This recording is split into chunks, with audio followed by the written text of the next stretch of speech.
Greetings to our speakers and participants from different time zones.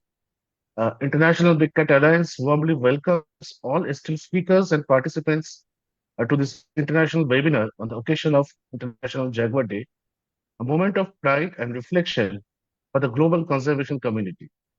International Jaguar Day offers an important moment to celebrate the cultural, ecological, and climate resilience roles of the jaguar across its vast range in the Americas. Even as habitat loss, conflict, and climate change continue to threaten this iconic big cat, global partnerships and scientific collaboration are steadily expanding. Through today's webinar, we aim to spotlight these collective efforts, deepen coordination among range countries and partners, and explore how an international platform like IBCA can complement and strengthen ongoing jaguar conservation initiatives. On behalf of IBCA, we welcome you all and extend our heartiest gratitude for sparing your valuable time to make the webinar successful. So, at the outset, I would like to invite Mr. Soumitra Dasgupta, Director at Program Division of IBCA, to deliver the welcome address. Thank you, Kaushik. Am I audible Yes, and visible? yes. Fantastic. Distinguished experts, colleagues, and friends of Jaguar conservation, a very warm welcome to each of you on this International Jaguar Day. It is a privilege for the International Big Cat Alliance to host today's webinar.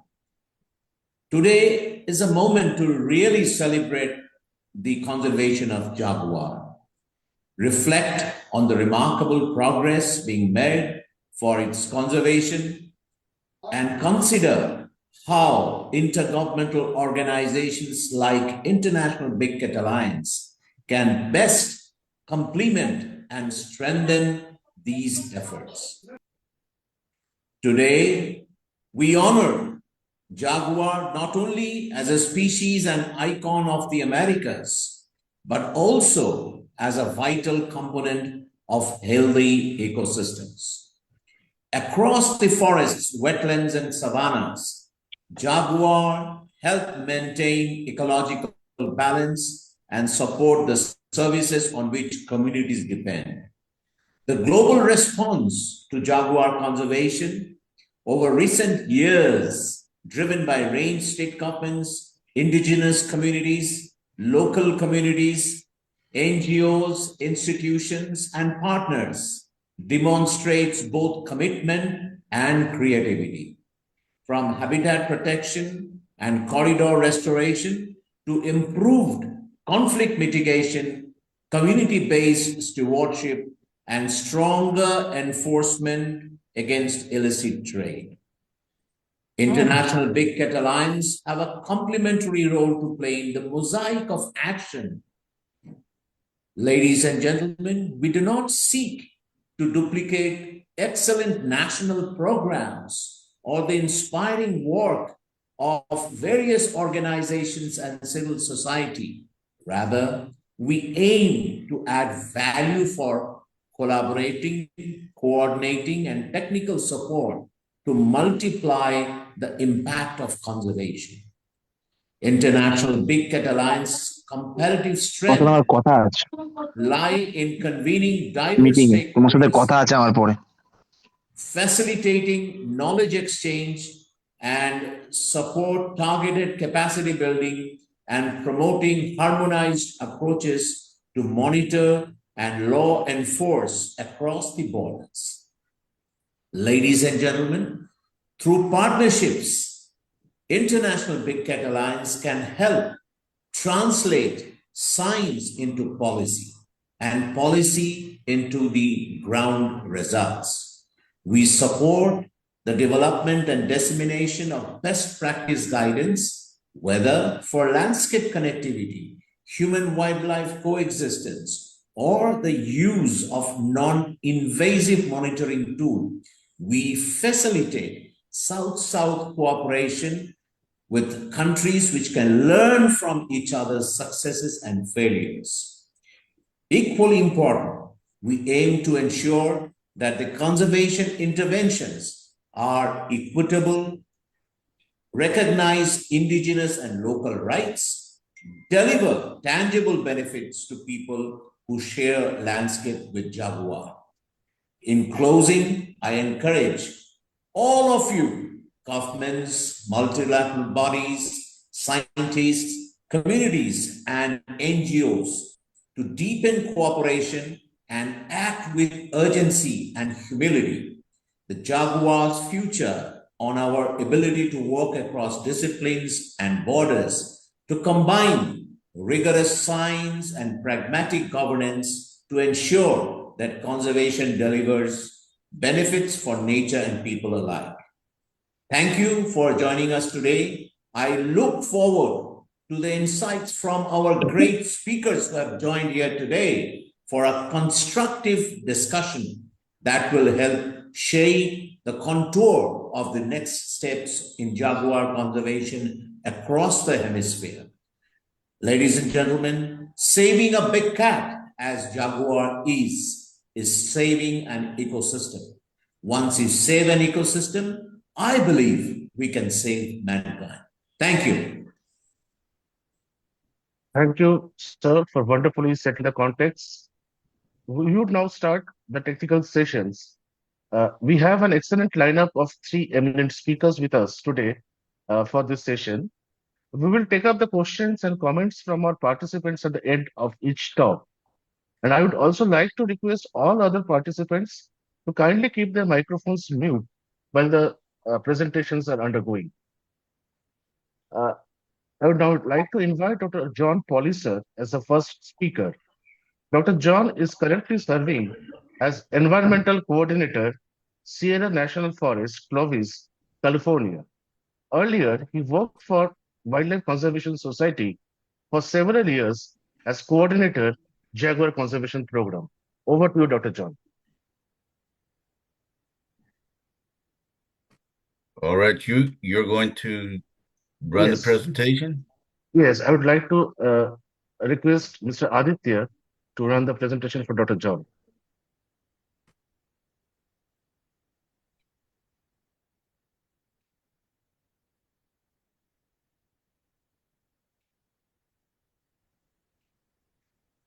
While we're waiting, I sent the presentation and they're going to run it for me. Slideshow. Slideshow. You're going to have to hit the slideshow. There we go. And okay. So thank you very much. Next slide.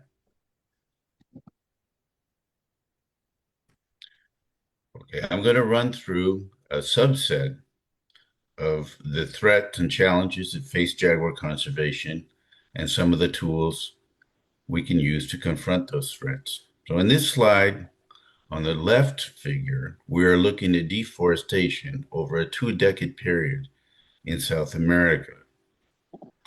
And on the right side, we're looking at a similar image, which is the retraction of jaguar range during the same 2-decade period from 2000 to 2020. Next slide. Now, a colleague did an analysis in 2023, and he concluded that jaguar range in South America had contracted by 23%, by nearly 1/4 in 2 decades. Next slide. Around 2019, I had some detailed forest cover change data, and I used it at that point to calculate how many jaguars had potentially been lost just due to habitat in an 11-year period, 2009 to 2019, estimating that 2,000 jaguars had been lost simply due to habitat factors during that 11 years. Next slide. Now we're going to jump north to Central America, Mesoamerica. Meso because it connects North America and South America, and it's a smaller landmass. But there are some from large forest blocks. And you can see that in some of them, over a 15-year period, the big wild areas shrank by about 25%. Next slide. Next slide.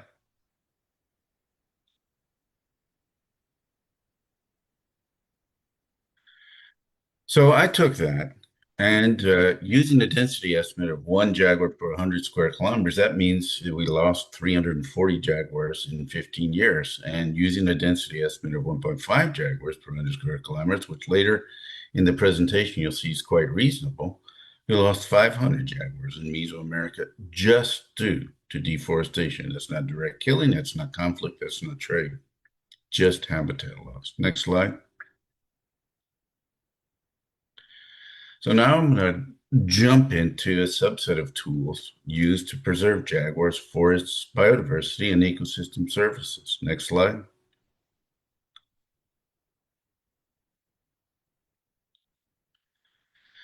Okay, no, go back a bit, one slide.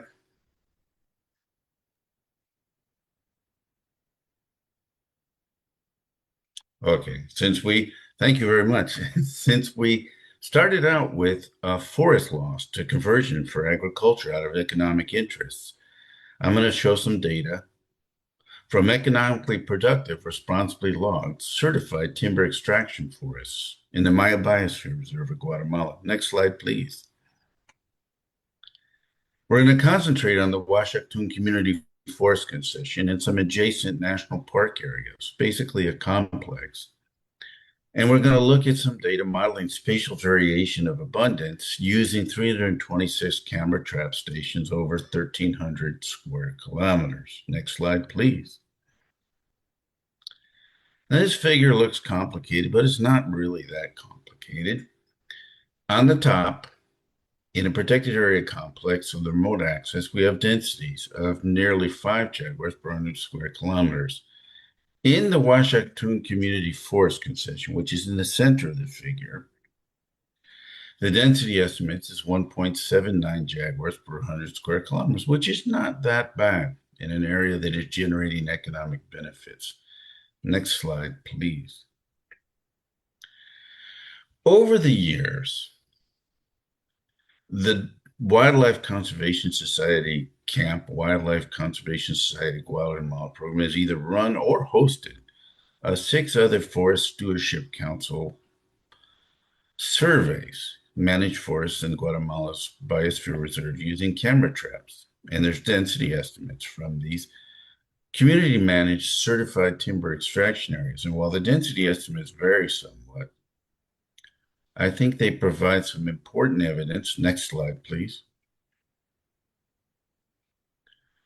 That this is an economic strategy that can help forest conservation. On this slide, we're looking at the same study area that we saw before. On the left, we have access, human access. And on the right, we have the distribution of collared peccary, which is one of the preferred prey items of jaguars. And you can see that they're not doing too badly across the entire area. Next slide, please.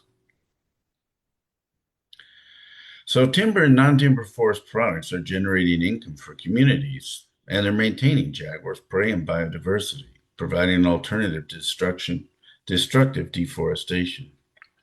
Next slide, please.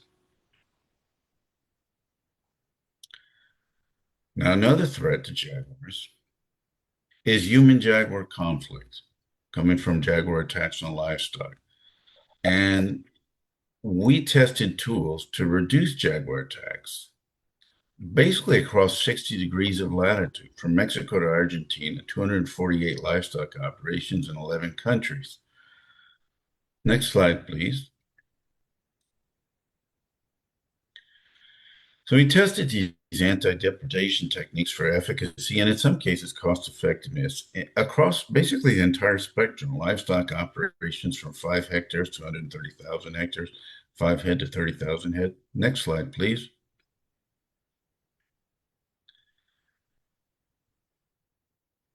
And we tested a wide variety of categories of techniques to reduce attacks and therefore conflicts: electric fences, night enclosures, protected maternity pastures, improved livestock management, just simply improved livestock management, prohibition on hunting of natural prey.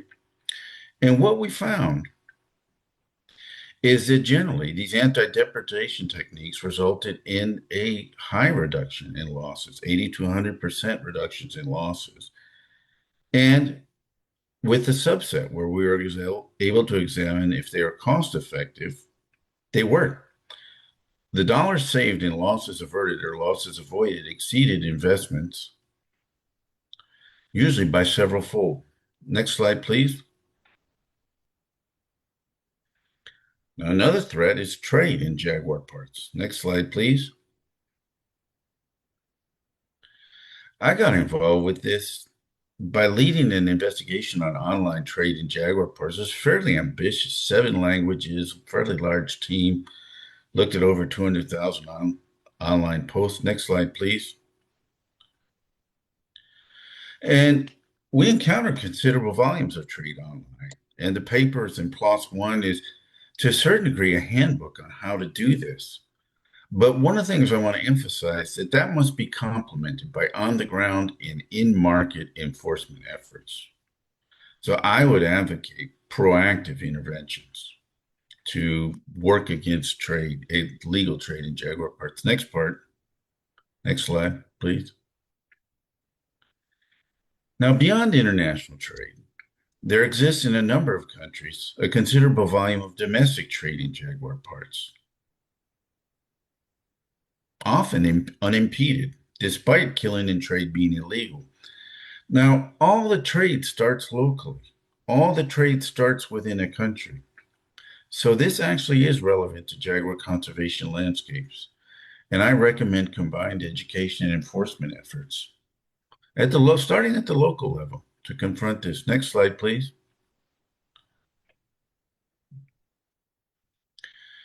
Around 2017 in WCS, we examined the relationship between categories of conservation interventions and Jaguar trends using camera trap surveys across 11 to 18 sites. And I say 11, 18 because it started with 11, but I kind of kept going with it. And what we found was that stable and increasing Jaguar trends in these landscapes was a product of combinations of a couple categories of interventions. And they included sustainable livelihood programs linked to habitat and wildlife conservation commitments. That means local benefits from conservation could be through ecologically friendly agriculture production, extraction systems, or tourism.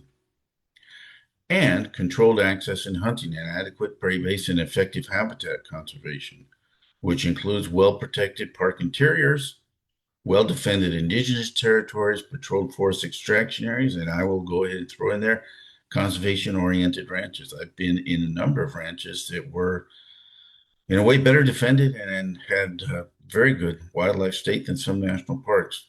So wildlife and managed area law enforcement is a big part of it. Now I'm going to look at the next, whoa, don't go to the next slide yet, an example from the Madidi National Park and Management Area in the upper Amazon of Bolivia. Next slide, please.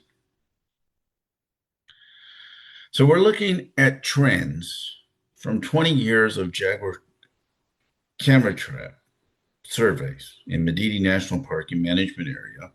On the top slide, you can see that things are stable. The populations are stable. And there's a little chat that for me is blocking the next slide. But on the bottom slide, they actually were increasing. And then there was a drop. But I want to point out they dropped to basically the previous point. Okay, so this is fairly detailed, state-of-the-art camera trap surveys and analysis. The next slide, please. This is Jaguar prey relative abundance. This is less sophisticated analysis, but it's informative nonetheless. And you can see that these prey items are generally either stable or increasing. And this is a landscape that is using that suite of conservation interventions that I described before, and it's in the neighborhood of 100,000 square kilometers. Okay. Patrols, indigenous territories, livelihoods, the whole mix. Now, on the bottom left, that's white lip peccary. And it's interesting because they did go in a certain period a precipitous drop, which was documented. And there's another paper to that effect that I'm not going to cover now, which is PLOS One, Joe Fragoso et al. But that drop that you saw in jaguar densities was probably related to that. And that's another emphasis that prey is super important for jaguars. But nonetheless, you can see that mostly these populations are stable and sometimes increasing due to the suite of conservation interventions. Next slide, please.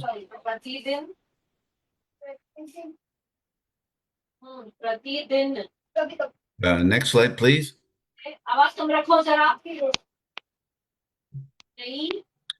Okay, this is some images from basically where I am now. And I just want to point out whether it's north or south, a combination of interventions contribute to effective carnivore landscape conservation. Next slide, please. So patrols and enforcement, wildlife and wildlands, whether it's community, indigenous, forestry, park guards, and national authorities. Next slide, please.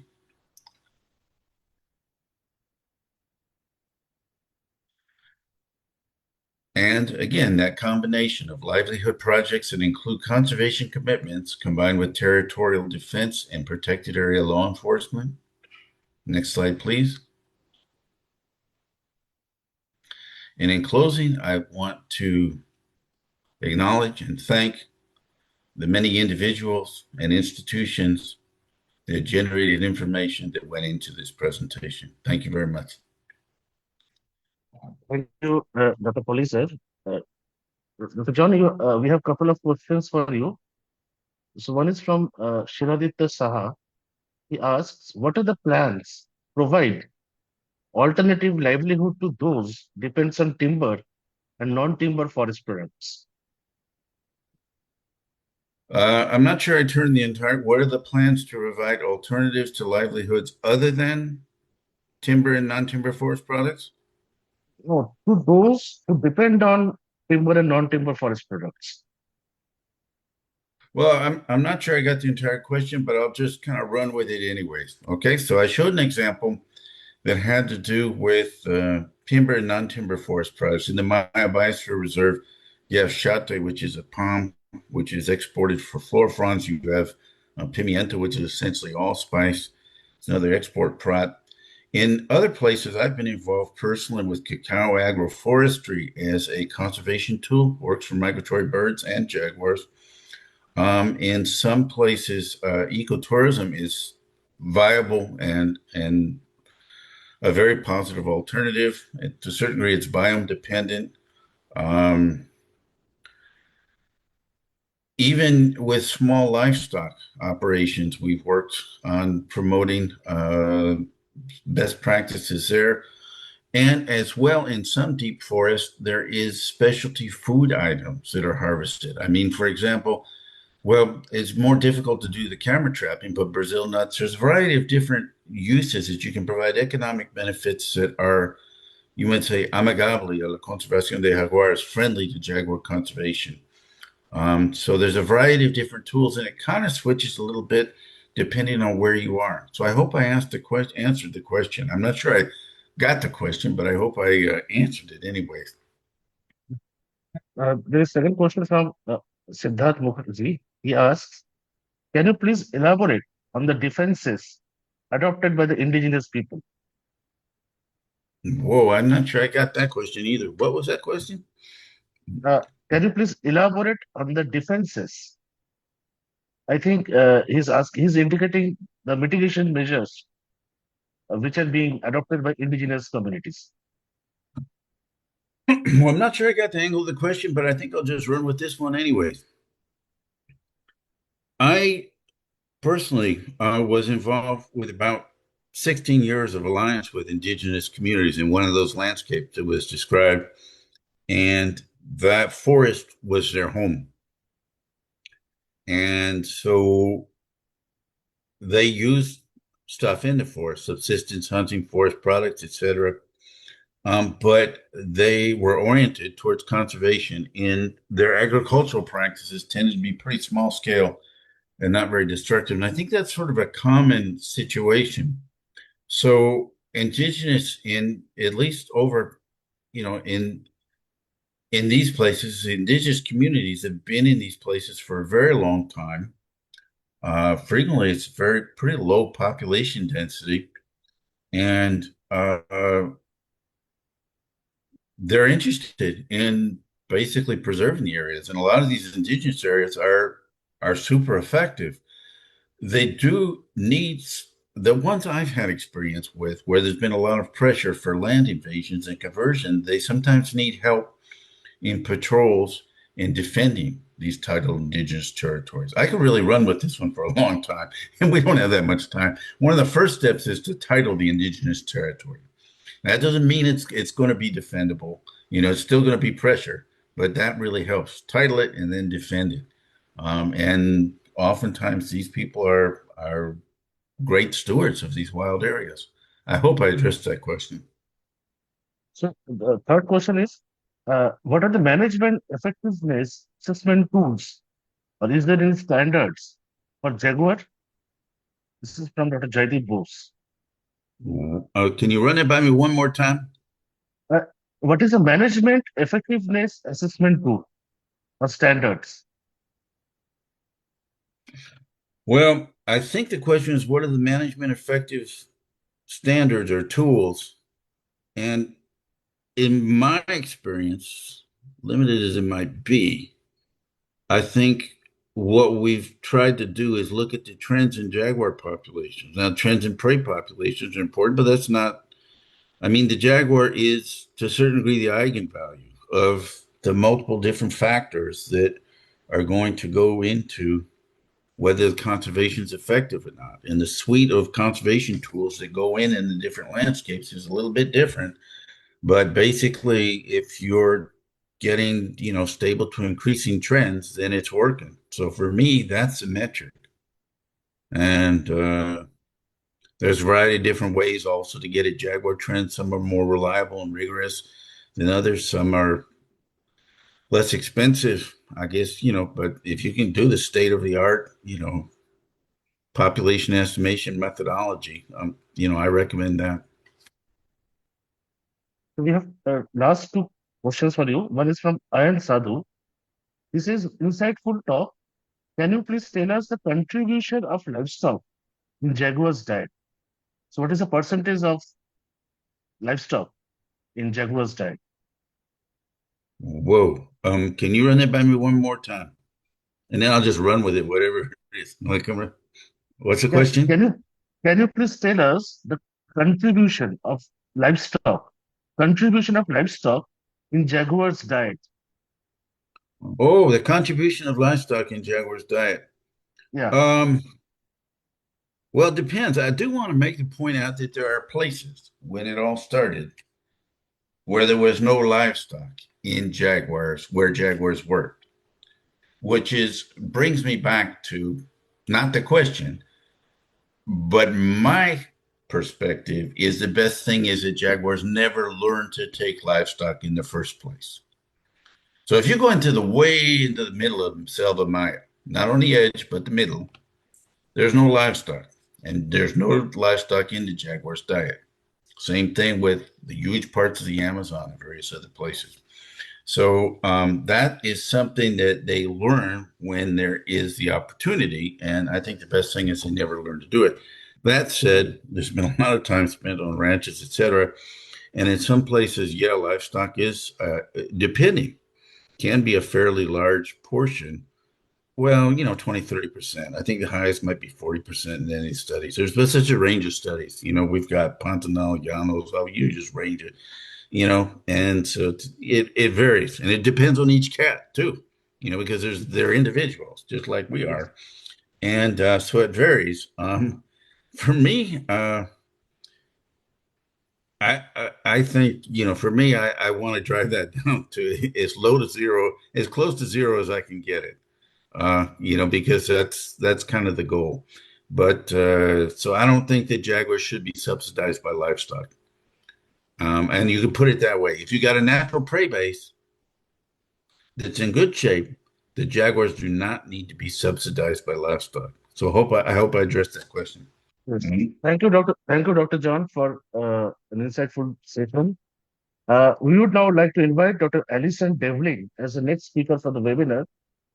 Dr. Allison currently serves as Director of Panthera's Jaguar program. He collaborates with colleagues and multiple stakeholders throughout the Jaguar range, create and implement local, regional, and range-wide strategies for jaguar conservation, including Panthera's Jaguar Corridor Initiative and the Jaguar Roadmap for the Americas. Over to you, Dr. Allison.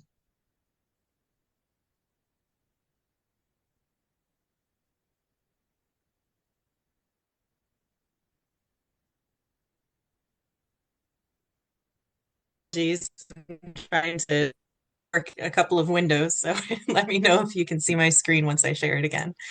But thank you very much. I appreciate the opportunity to present and share a bit more about Jaguars and what our work is in Jaguar range with Panthera and partners.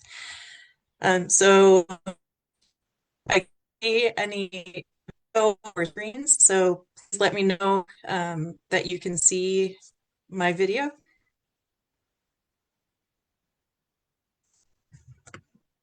Oh, I see a thumbs up. Thank you, Sandra. Okay, so connecting and protecting the Jaguar corridor. I saw a question in the chat about the Jaguar corridor. We'll get to talk a little bit more about that. For our program, for many people, jaguars are fascinating, mysterious, elusive, difficult to find, and they are a fascinating cat to study. They're the third largest wild cat in the world and the largest felid in the Americas. Overall, for cat range, jaguars co-occur with many different species, from small cats to pumas.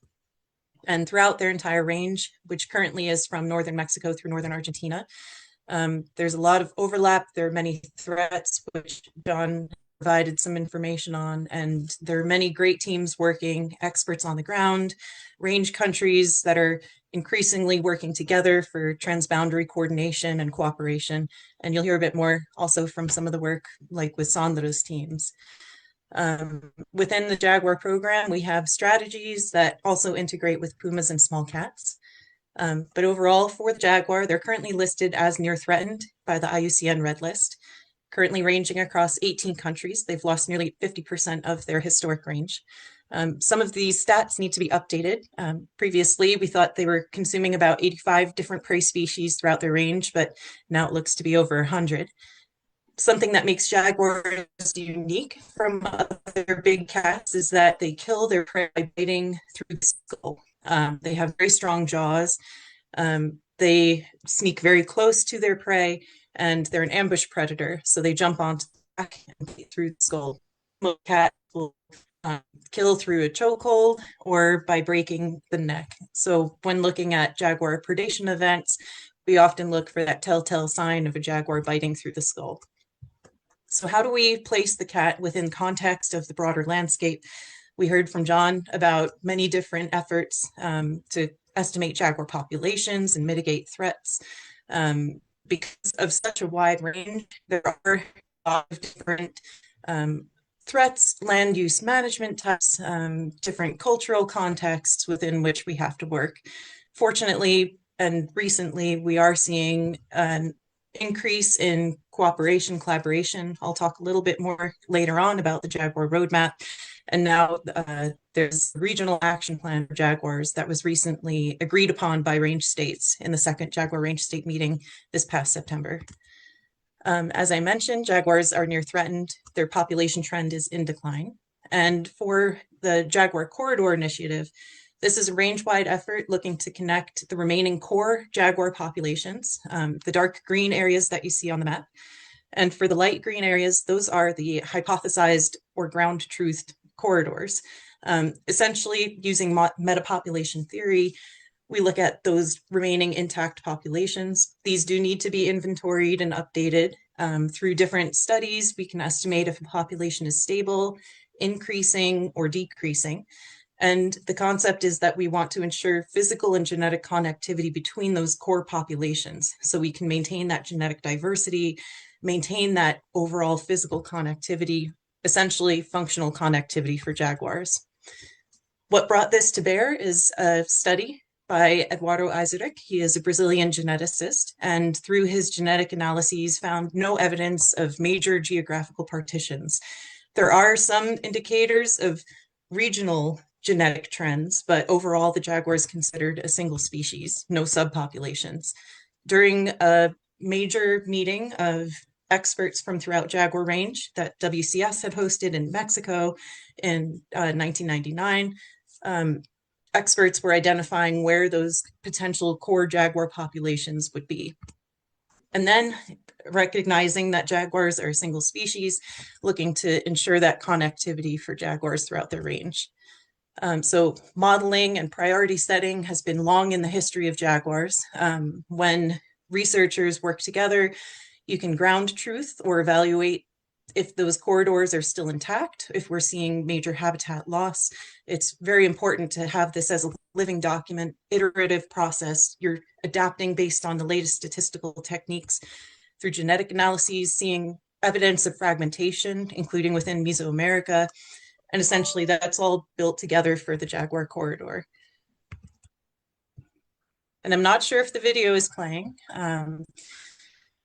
but essentially I do have a couple of videos, and watching the jaguars move through the landscape, ensuring that they maintain that connectivity is key.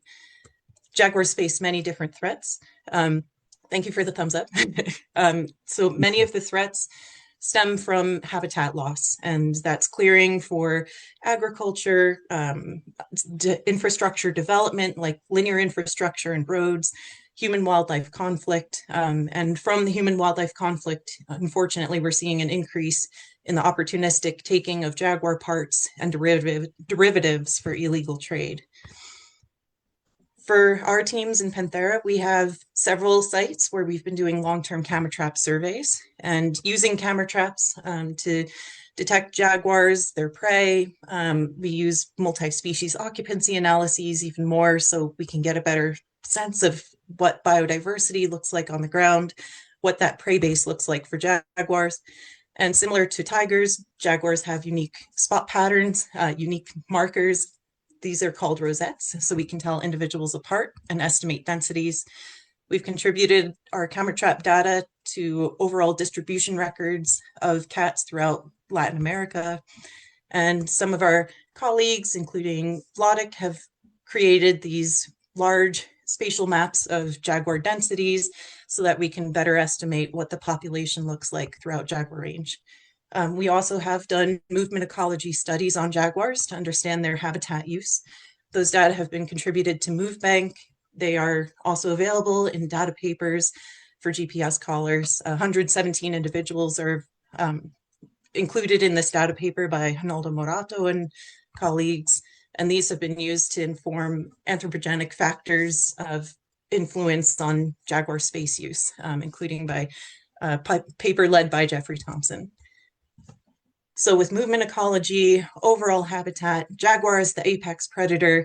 What are their prey species? As I mentioned, we've updated recently through some newer research. Over 100 different prey species are found in a jaguar stomach, including in a pontonal jaguar stomach. As there was a question, and as John indicated, if you have a healthy prey base, jaguars tend to go for those healthy natural prey items. We would prefer that over livestock.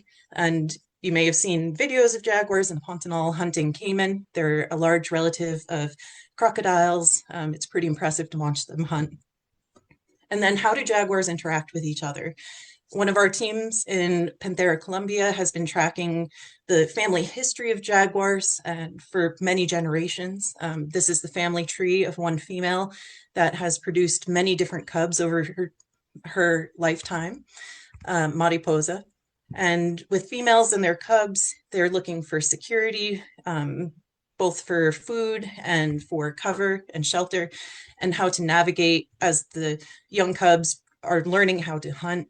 What we've seen is if there are populations that consume livestock, female jaguars bring their young cubs at age of weaning to livestock carcasses, and we've recorded, unfortunately, instances of infanticide where you have multiple jaguars feeding on a single carcass, and then an unrelated jaguar kills the jaguar cub.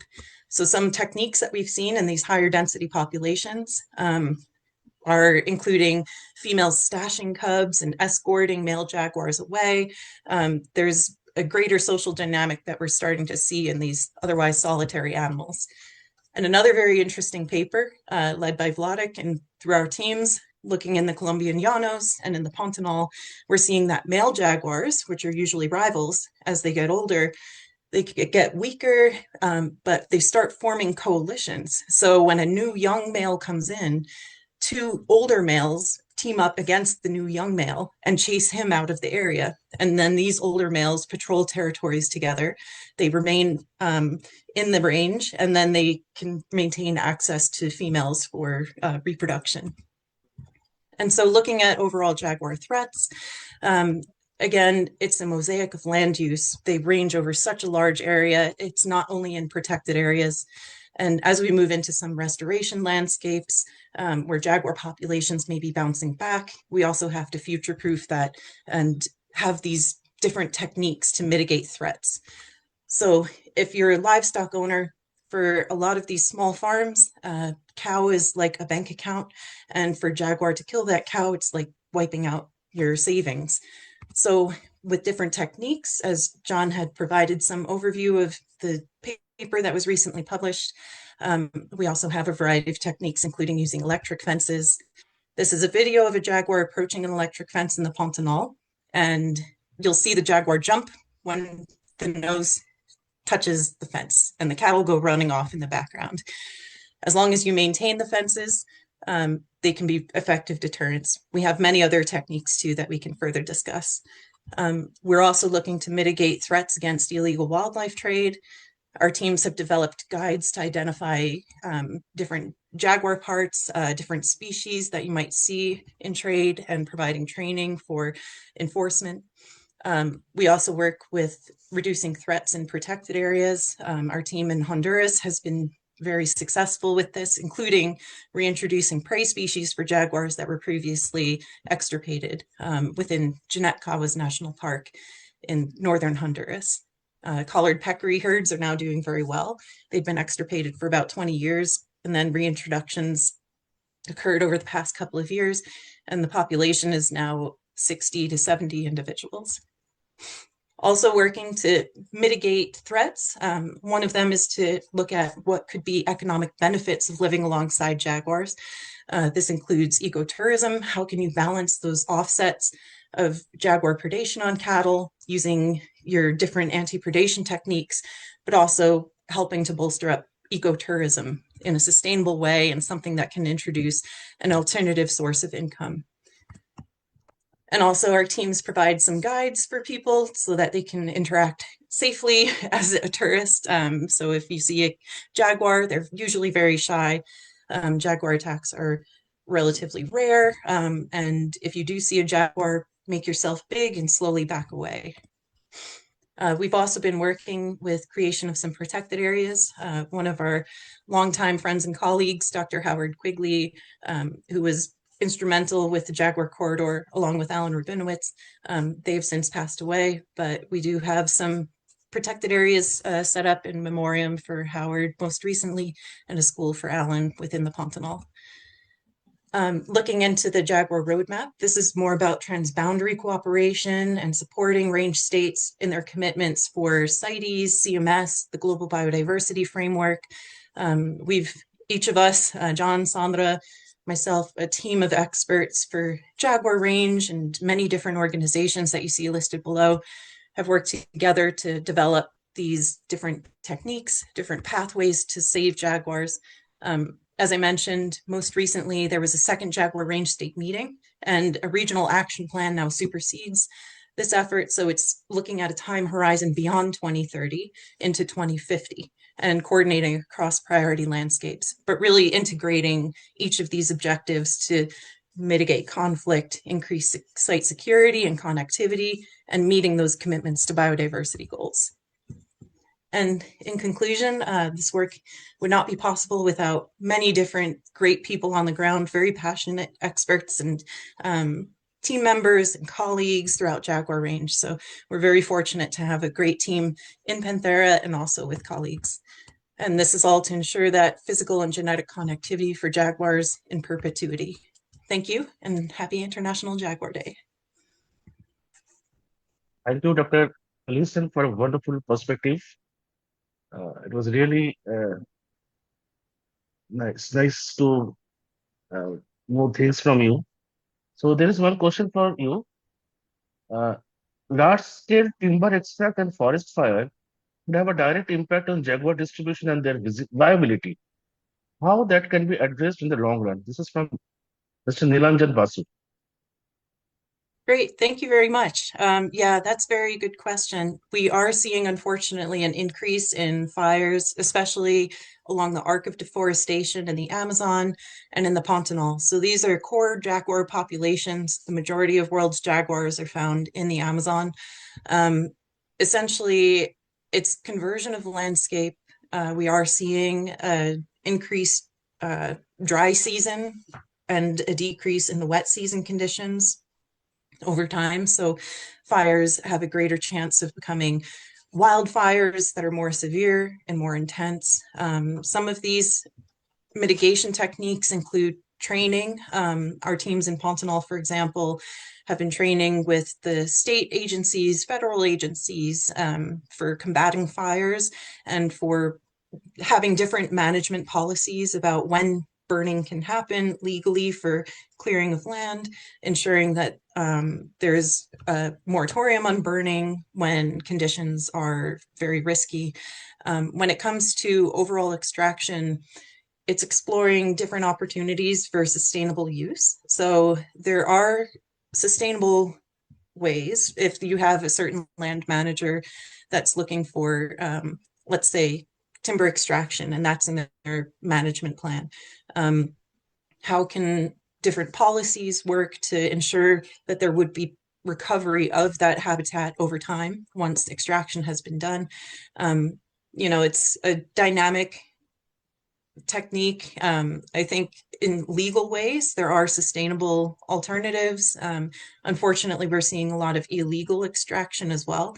And that's in addition to illegal mining, illegal timber extraction, illegal trade in other parts. So I think that's really a big issue that we need to address, working together with the local communities to help ensure that they're also seeing benefits from sustainable techniques and extraction. I hope that answers the question. Thank you. Thank you, Dr. Alison. Thank you for sparing your valuable time with us. We would now like to invite Ms. Sandra Petron as the next speaker for the webinar. Ms. Petron is Wildlife Program Leader at Republic of Mexico, leading the organization's Jaguar and Big Cat conservation strategies across Mexico and beyond. Her work combines scientific habitat analysis, restoration of corridors and forest fragments, and community engagement to safeguard jaguar populations while promoting sustainable land use and human-wildlife coexistence. Over to you, Sandra. Thank you, and thanks a lot for the warm welcome and the invitation. I'm actually at Samarkand attending the CITESCOP, and I want to start by sharing that yesterday a draft resolution and a series of decisions were adopted for Jaguars. So we are all very happy because, as Alison mentions, for the past months or years, we have been working with the parties on the development of a regional action plan, and that got yesterday finally adopted here at the COP. So, with this good news, I will begin my presentation. Let me just share my screen. Where is it? So I will be sharing with you a bit about our efforts across the different offices where WWF is working. But before that, thumbs up if it's in presentation mode. Yes? Yeah, it's visible. Yeah. Thank you. So I'll give you that very broad overlook, and then I will focus a bit on some of the efforts that we are doing in the Maya Forest. So I have a video which we developed some years ago, but it's actually very, um, it's good and still relevant. Did you know that jaguars live only in Latin America? Jaguarete, balam, onza pintada, otorongo, jaguarete. Different names reflect the diversity of people that coexist with the feline. Once present from the southern United States to the north of Argentina's Patagonia, over the years it lost 50% of its territory. These images were taken with camera traps from the countries where WWF and Fundación Vida Silvestre Argentina work for the conservation of the third largest feline in the world, which is in danger. With them, it is possible to monitor the species at key sites to estimate the size and density of its population. Poaching and illegal wildlife trade, road accidents, fragmentation and destruction of their habitat, decrease of their prey, conflict with rural producers. These are some of the causes that threaten jaguars. Conservation of jaguars and its habitat help strengthen healthy ecosystems, not only for nature, but also for millions of people in Latin America. Together, we can save jaguars. Jaguars International Day.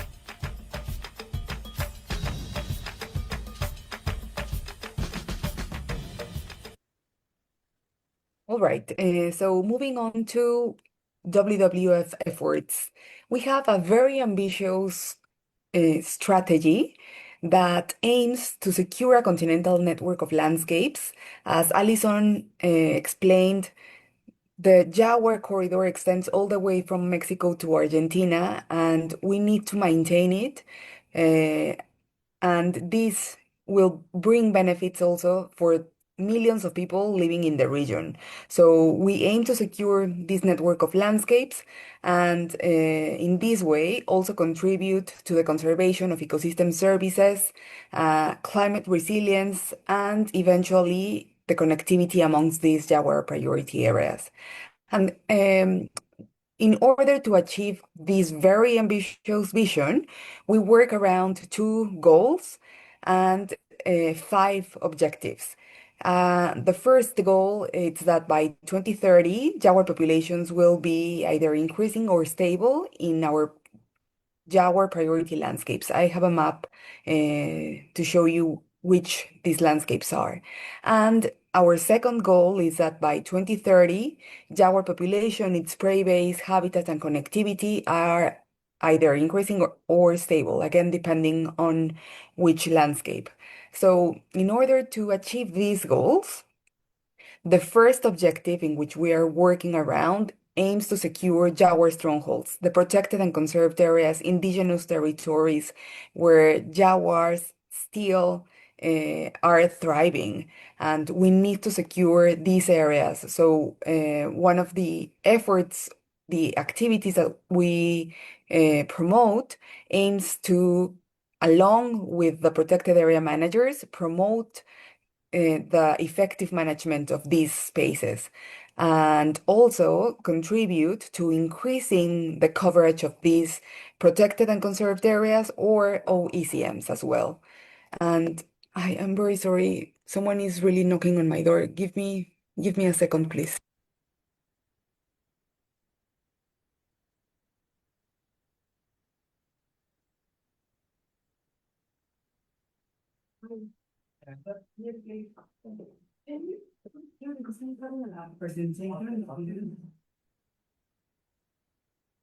Can I go down and pay later? No, then I'll be, please. You know, Yes, of course. By car, yes. it's hard, but I am in the middle of a meeting, so.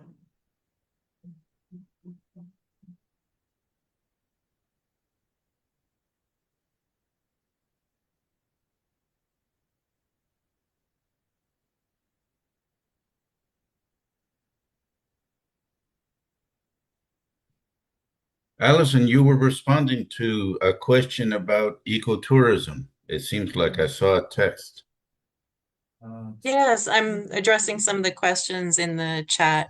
So thank you for giving those questions. I'm just typing my response to the latest question about are Jaguar corridors and JCUs also inhabited by local communities?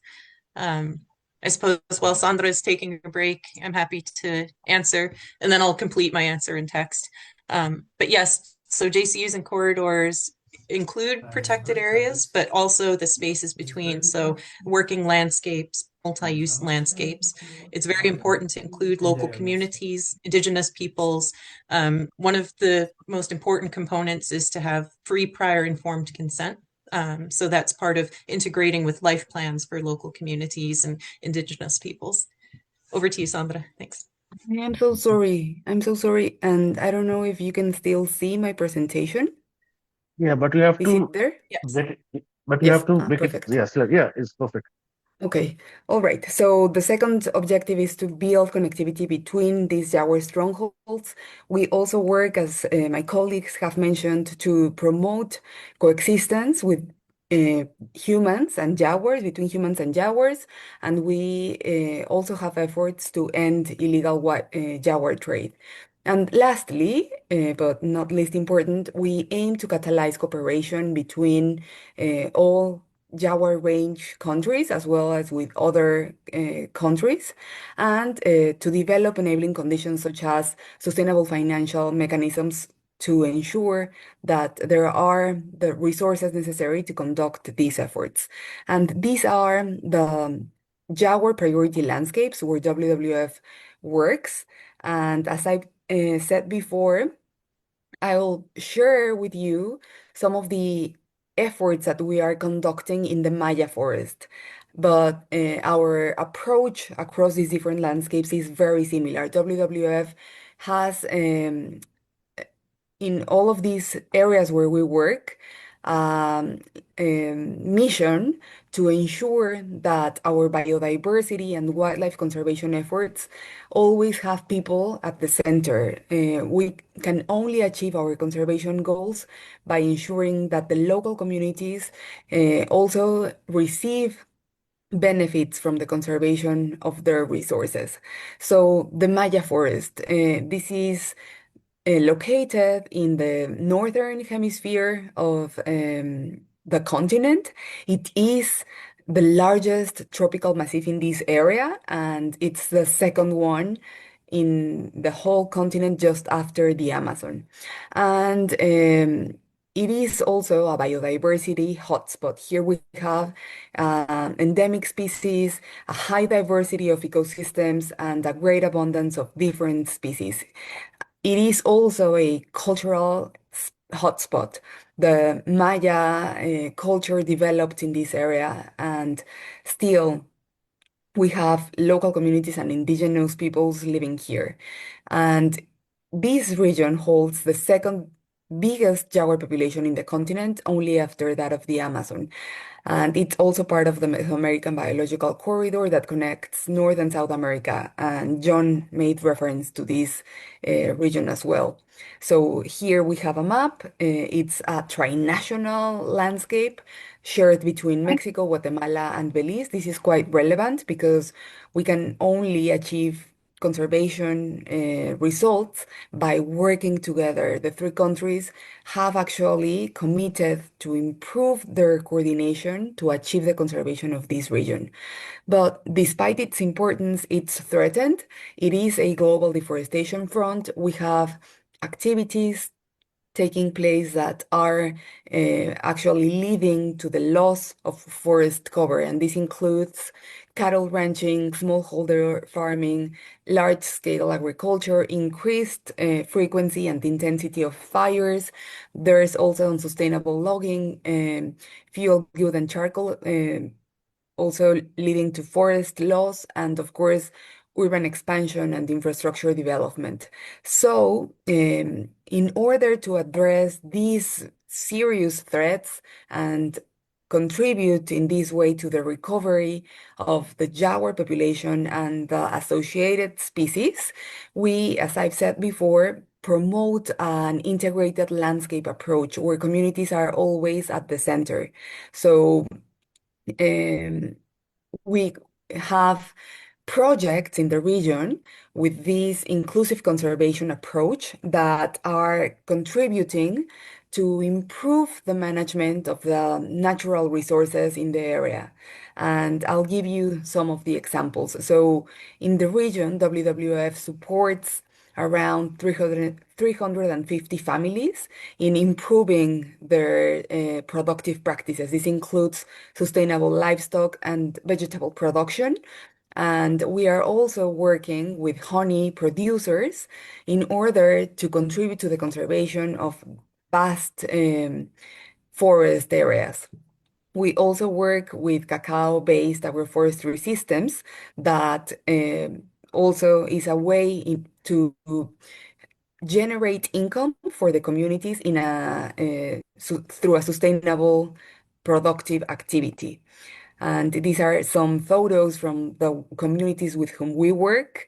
And this is a way in which we, again, as I've mentioned earlier, can contribute to the conservation of protected and conserved areas, their buffer zones, and corridors linking these priority areas.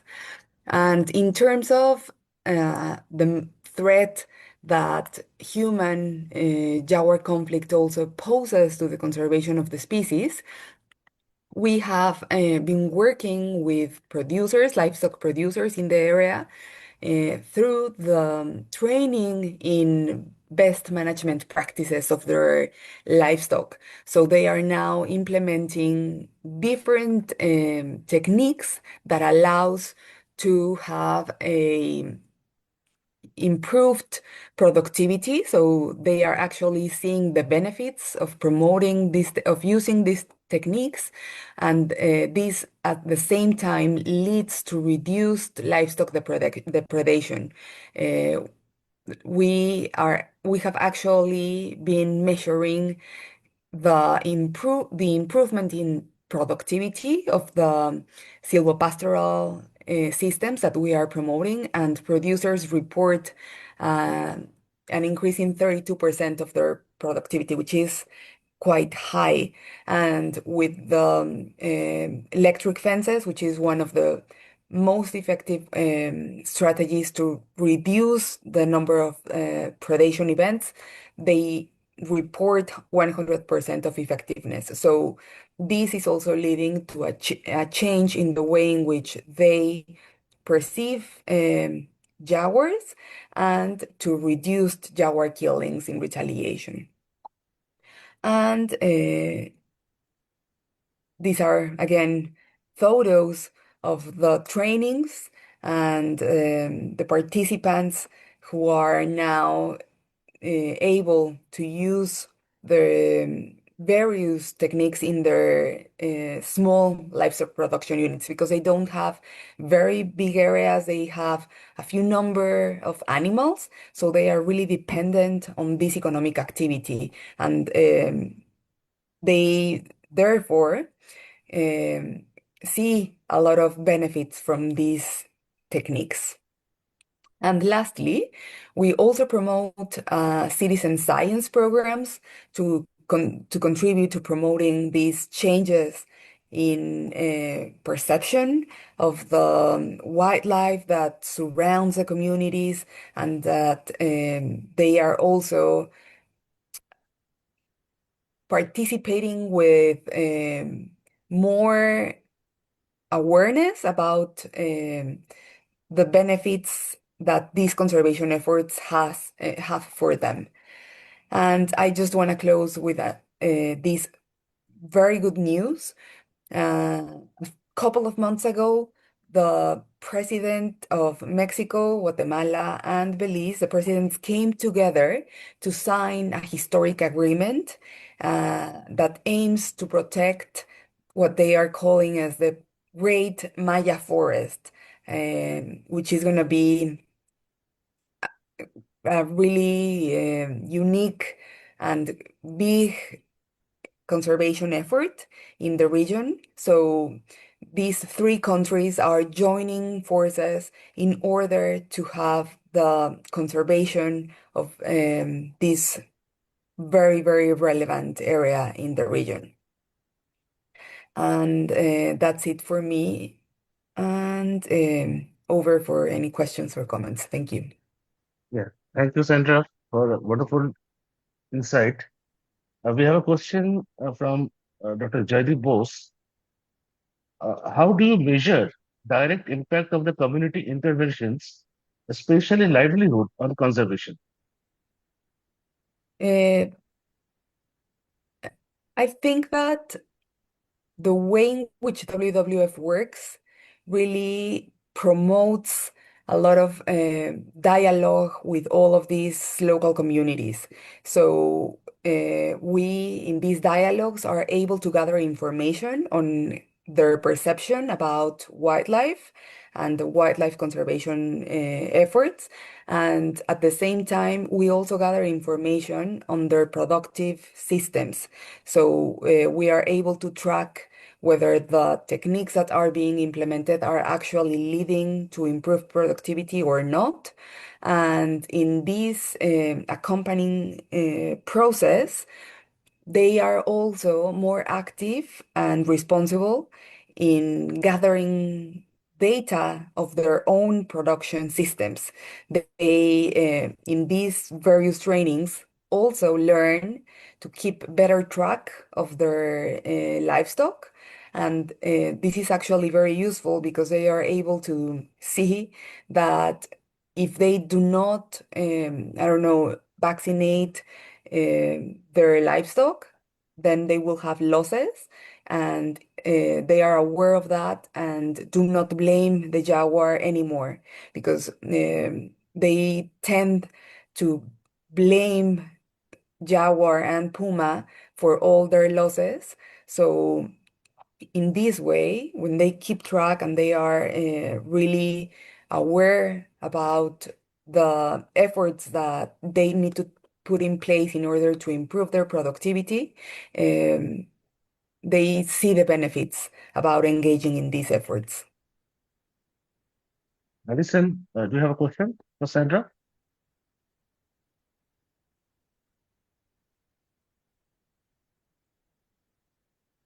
Okay, so there's a last question for you, Sandra.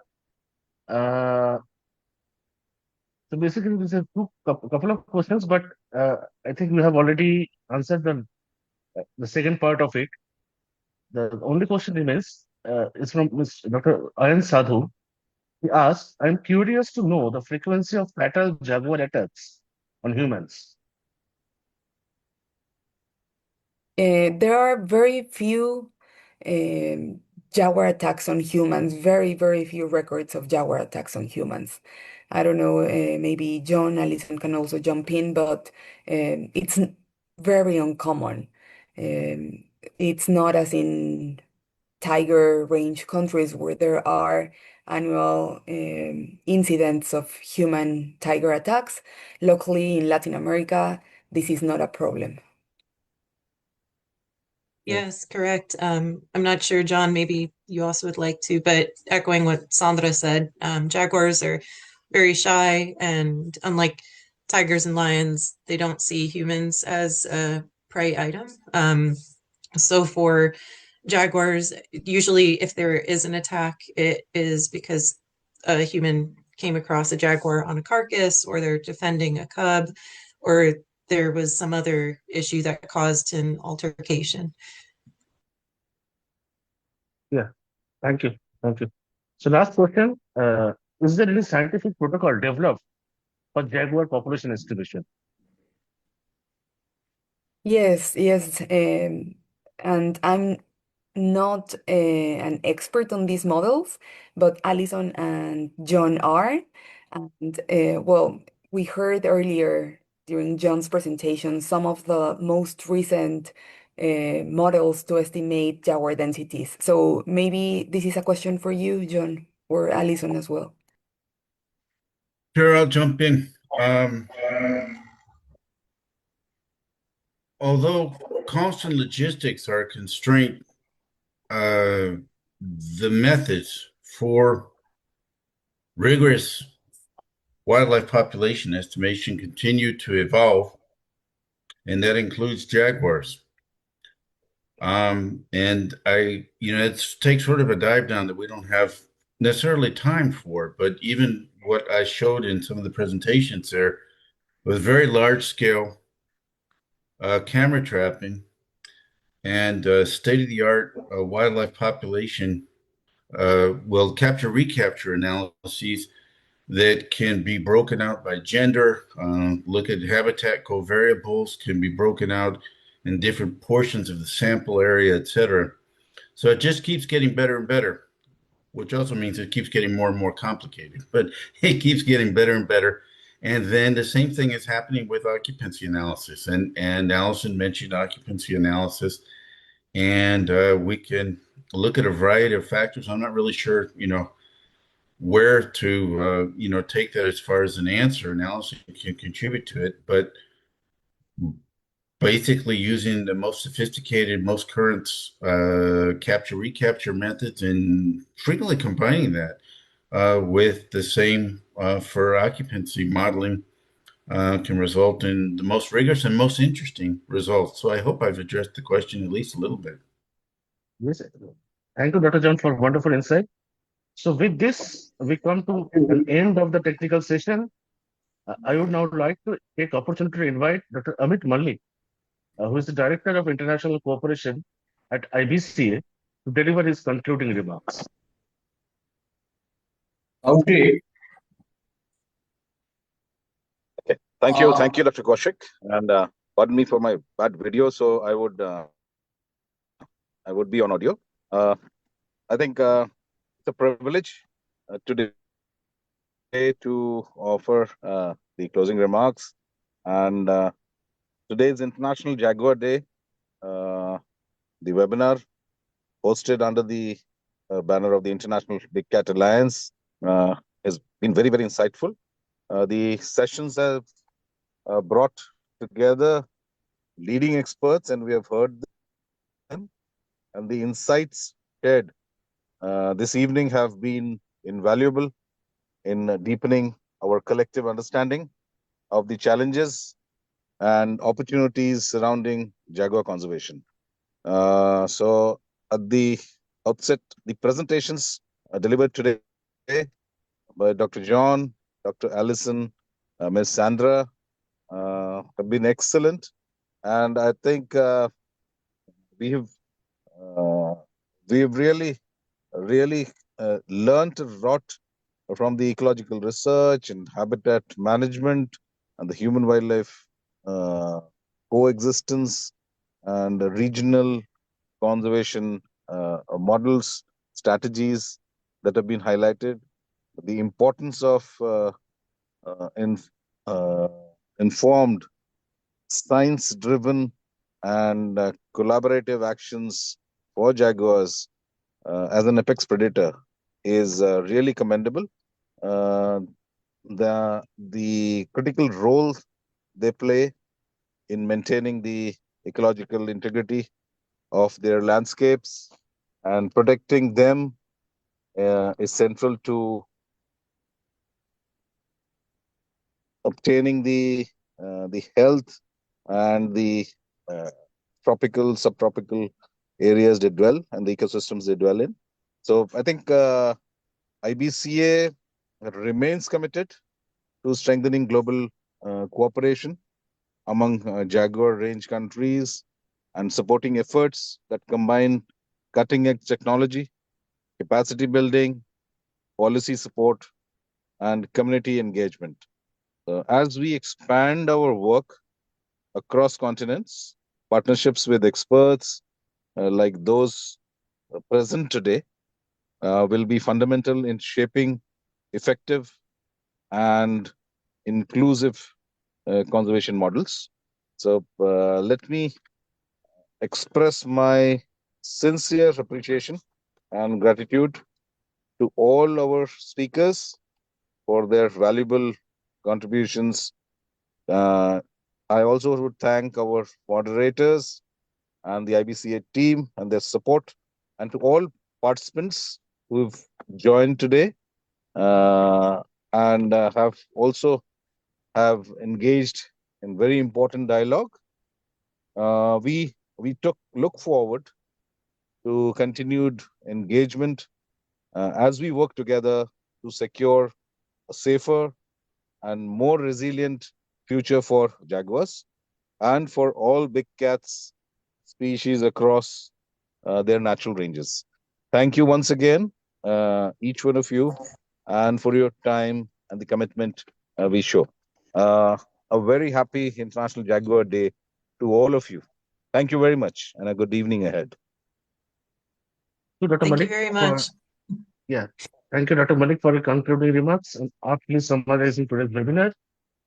On behalf of IBCA, we once again thanks today's esteemed speakers